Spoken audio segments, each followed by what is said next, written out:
what is Europamaschine? That's the first question I got here. As you can see, this is the question.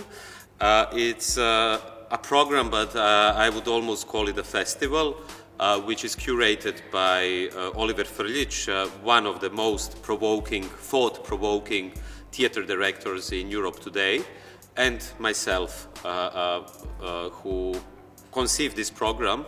And we'll try to bring people from different European countries and try through their artistic work to articulate how this future could look like. The whole Europamaschine program will be opened with my production Hamlet Machine, and that's another, I would say, performative answer to this same question. So everybody is invited to join us. It's a program that will take place for 2 months at Burgtheater and Casino, but also in the city.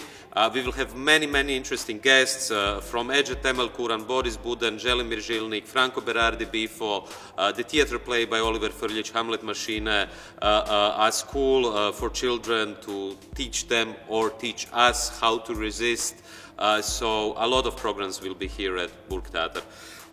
What is the motivation behind it? Interesting question.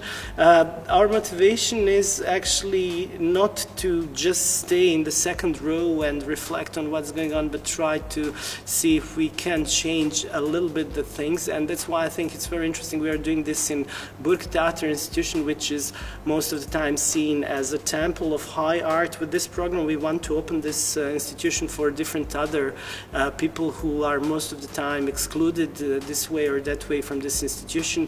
And another wish is also to bring the people from our homeland living here. So there is a big community, Yugoslav community in Vienna, and hopefully those people will be more present here during our events.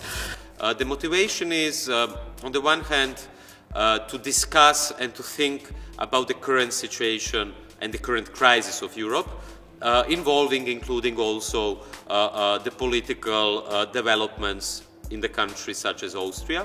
Another motivation is to bring interesting, exciting, provocative people to Austria. And another motivation is to open up this space. You know, this space here was a palace of well, how do you call that person? A very privileged person who had very crazy parties in this palace. And this palace is not really open for the people who are living in Vienna. It's not really open for the unprivileged people, you know, those people from a different kind of background, people who otherwise wouldn't visit a theater, and we really hope that many people would visit this place, but also Burgtheater, who otherwise don't go to a theater. Last but not the least, why do we need an Europamaschine?